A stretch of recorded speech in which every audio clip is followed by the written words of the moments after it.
Class 4 scholarship first chapter आहे इंग्लिशचं word formation. जसं आपल्याला माहितीच आहे की इंग्लिशमध्ये वेगवेगळे ग्रॅमॅटिकल पार्ट्स केलेले आहेत.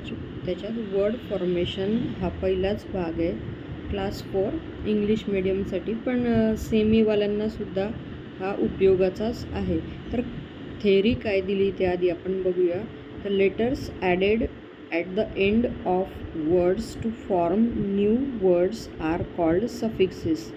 तर सफिक्स हा प्रकार काय, तर त्याच्या आधी आपण मेन त्याचा जो पाया आहे प्रिफिक्स आणि सफिक्स याचा आधी अभ्यास करूया.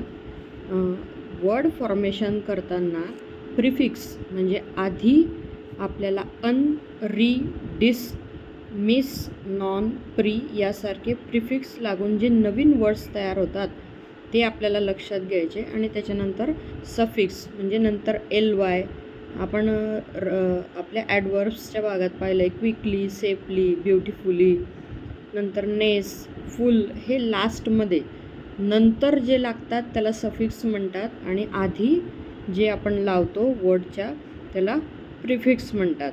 तर यांनी दिलं आहे we can form nouns from adjectives, nouns from verbs, adjectives from nouns, adverbs from adjectives and so on by adding suffixes.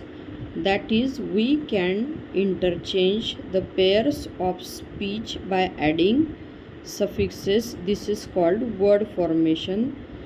Sometimes a slight change has to be made up in the spellings of the word formation before adding suffix. Word form होताना आपल्याला काही वेळा छोटेसे स्पेलिंगमध्ये changes दिसतात. आता prefix आणि suffix वापरून कुठले वर्ड्स तयार होत आहेत ते आधी आपण बघूया.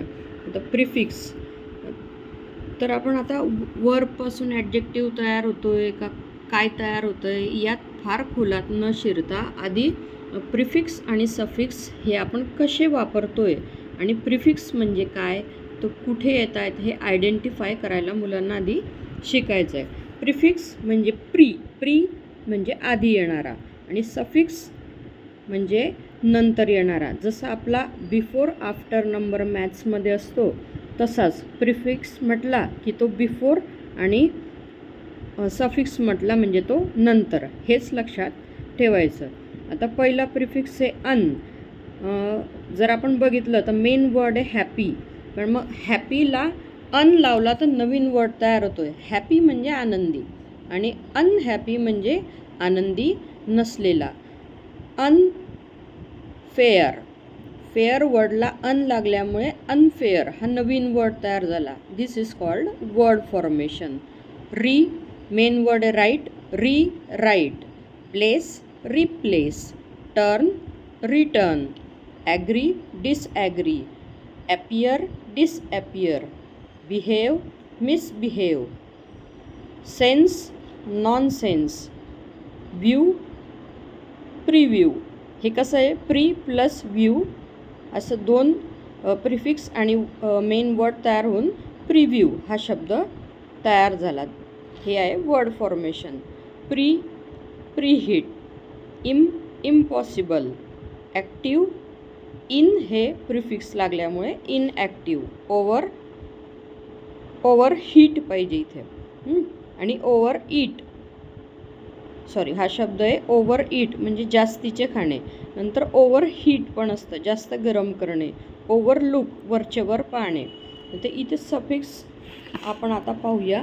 सफिक्स कोणकोणते? LY, ly, ness, ful, able, ible, ER, OR, MENT, TION किंवा ION. Less words. आता LY सफिक्स, क्विक हा शब्द आहे, याला LY लागल्यामुळे ॲडवर्ब तयार झाला आहे. क्विकली. सेफ शब्द आहे, त्याला सफिक्स लागल्यामुळे झाला आहे सेफली. काइंड शब्दाला NEXX सफिक्स लागला आहे kindness. Weak plus ness, weakness. Care plus ful careful, beauty plus ful beautiful. आता able ible, comfortable, visible, edible, laughable. ER किंवा OR हा सफिक्स लागून टीचर, रनर. इथे जर तुम्ही पाल तर जसं स्लाईट चेंज होतो वर्डमध्ये असं सांगितलं आहे वर्ड फॉर्मेशन होताना, तेव्हा रन हा वर्ब आहे आणि त्याच्यापासून सफिक्स लावून वर्ड रनर हा तयार होताना N हा डबल झाला आहे, डबल N. RUN रन आणि RUNNER runner. Then doctor. Shipment, ship plus ment, ment हा सफिक्स लागला आहे. Develop plus ment development. Argue plus ment argument. TION किंवा ION, action, station, creation, decision. Less, care plus less careless, home plus less homeless, fearless, unless. Questions काय येतात तुम्हाला साधारण स्कॉलरशिपला? English मिडियमच्या मुलांना आणि सेमीलाही असतात, पण इंग्लिश मिडियमला थोडं जास्त प्रमाणात.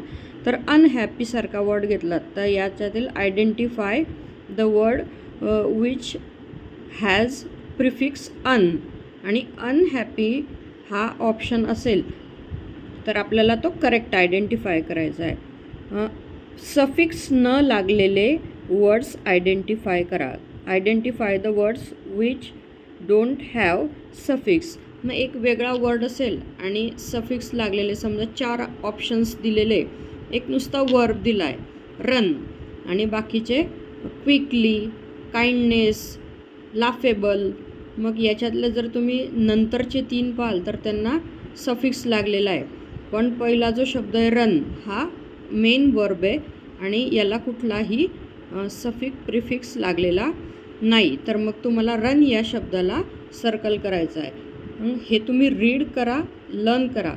फार कठीण नाही आहे, पण अभ्यास केला तर इझिली लक्षात राहील. थँक्यू.